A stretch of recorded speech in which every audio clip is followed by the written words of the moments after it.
What is up, YouTube? Welcome to this Arrow video. So if you're new to the channel, please do leave a like on your way out. If you are a regular viewer, please smash that like button. Let's destroy that like button if you enjoyed this episode. And please do subscribe with notifications on so you never miss a video. We've got a lot of content this weekend. Justice League, Punisher, Arrow, everything. So you don't want to miss a beat, click that button, get those notifications. So this episode was amazing. I have to say, in 6 seasons of Arrow, I have to think that this is the easily the most or the best well-acted episode by far. I have to say, Stephen Amell and Manu Bennett really did dial up those acting skills this episode. It was absolutely stunning, and I have to say, I loved every single minute of this episode. It was just amazing. I have to say, I haven't really felt this way about Arrow, possibly since Deathstroke came to Star City, or possibly the first season as well. And this was just amazing. I'm gushing because, well, I'm so happy it's back, that Arrow is back to the quality that we are used to. And we pick up, this is pretty much a two-parter episode.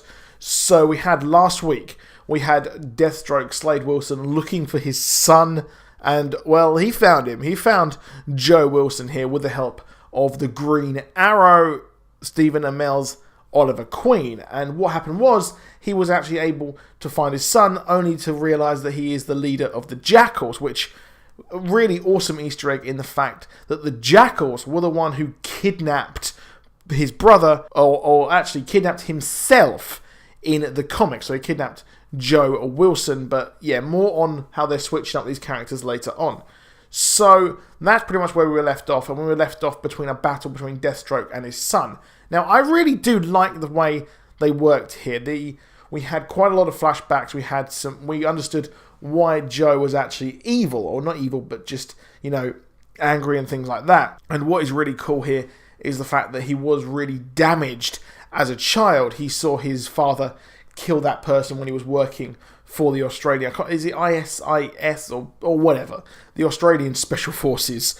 And, well, he then decided to follow in his father's footsteps, which is actually Grant Wilson. So Grant Wilson in the comics did this. He became the Ravager. He wanted to follow in his father by being in the military. He was then experimented on by Hive, and then was actually battling the Teen Titans, and then, you know, this led to Deathstroke hating the Teen Titans forever. So it's really weird how they've changed this.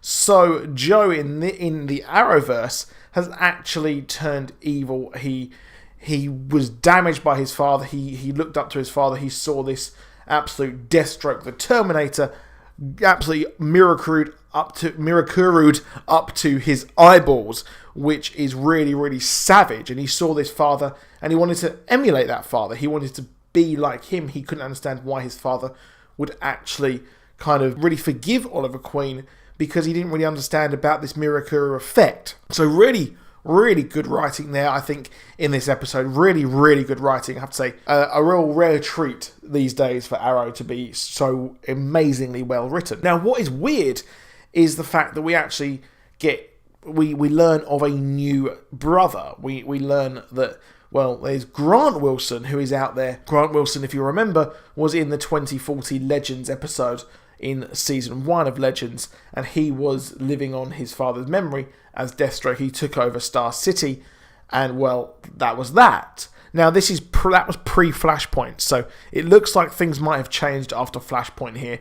They've changed that somewhat, and now we've got a new brother, and that was actually, well, like I said, he was the Ravager. He went on to follow his father's footsteps in the comics. So they've swapped the names of Grant Wilson and Joe Wilson. They've just gone like that. We're going to swap them over. And yeah, that was that. Grant Wilson in the Arrowverse has been moved on by his mother. He has been kept in hiding, just like Joe Wilson, who was later on actually kidnapped by the Jackals. So yeah, it's really complicated. I was watching this and I was like, hold on a minute. What is going on here? Why have they swapped these over? It's really odd. I can't help but think, I'm confused why they didn't actually keep the names together. But I guess we would have already seen Grant Wilson in Legends of Tomorrow. So, yeah, they kind of wanted to introduce a brand new character here, I guess, for this story arc, someone we haven't seen before. So, I kind of understand why they've actually done that.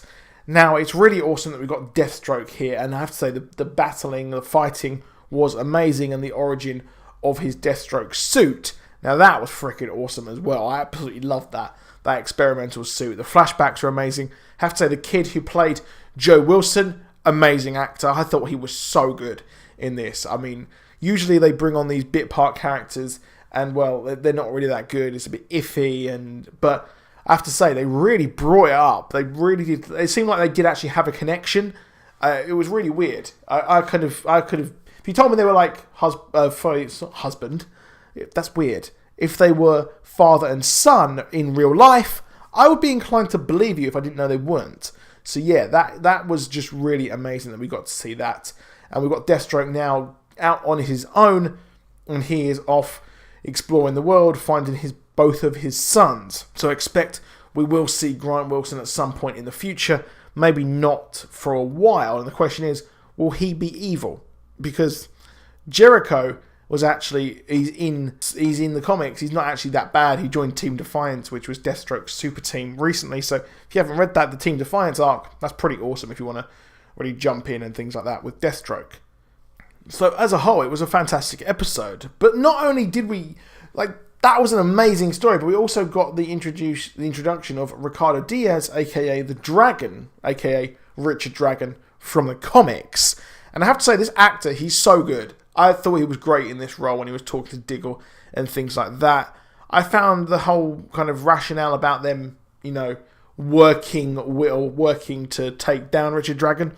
I didn't like that he was introduced in the same episode as the second part of the Deathstroke storyline. I think they've kind of done this character a bit of a disservice. I think he should have had his own episode. But it shows how it links in with Diggle, because Diggle had those designer drugs, and it seems like the whole villainous plan is having a 3D printer, which you can really get anywhere. I found that a bit weird that, you can get through. I mean, in supermarkets now in the UK, you can buy a 3D printer for like £200, which is about like $400. So it's not that expensive, to be honest. So yeah, I guess maybe I'm thinking too much into it. But he will be out for revenge on Team Arrow. Team Arrow? Yeah, a bit of a slip there. But I think that we'll move forward, and Diggle will have this kind of a bit of a personal dig at him. And the question is, will Diggle actually return as Arrow? Will he carry on? I don't think he'll last that long, probably after this episode, because that's it for him. He can't really function without this drug that was created. And now Curtis is going to help him work towards having a proper cure without, getting the old drugs in the system, right? So it's weird to see his wife as well, which we never see. We never see his wife whatsoever, which I find really, really strange there, that we never actually see his wife that much. It's just it's odd, considering how much chemistry he actually has with Dina Drake. I mean, those two, I can see something going on. I can see a bit there. I can see those two getting together, which would be weird. Really, really weird. But Olicity fans, you got another kiss. You got another kiss. She was there chilling with William.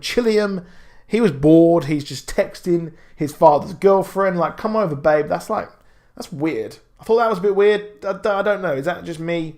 Is that me thinking that's a bit weird? But they were playing Injustice, which is really funny.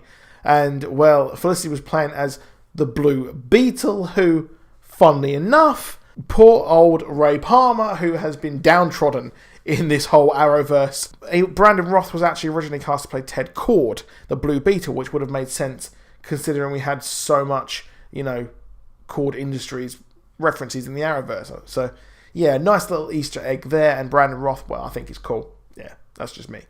But I really did like this episode. Hopefully we get more of Richard Dragon. They've got some really, really good villains this season, I think. Obviously, we've got Michael Emerson, Caden James is probably going to get involved, I reckon, with Ricardo Diaz and things like that. So really, really fun episode, to be honest, throughout. And hopefully they can keep up this quality. I really, really do hope they keep up this quality throughout, because it's absolutely awesome. Now, I'm going to question whether we're actually going to get Grant Wilson into the show. I hope we actually do. I really, really want him to come into the show. That would be freaking sweet. But that is it for this video. Please do drop a like. Please do subscribe. And I'll see you soon. Goodbye.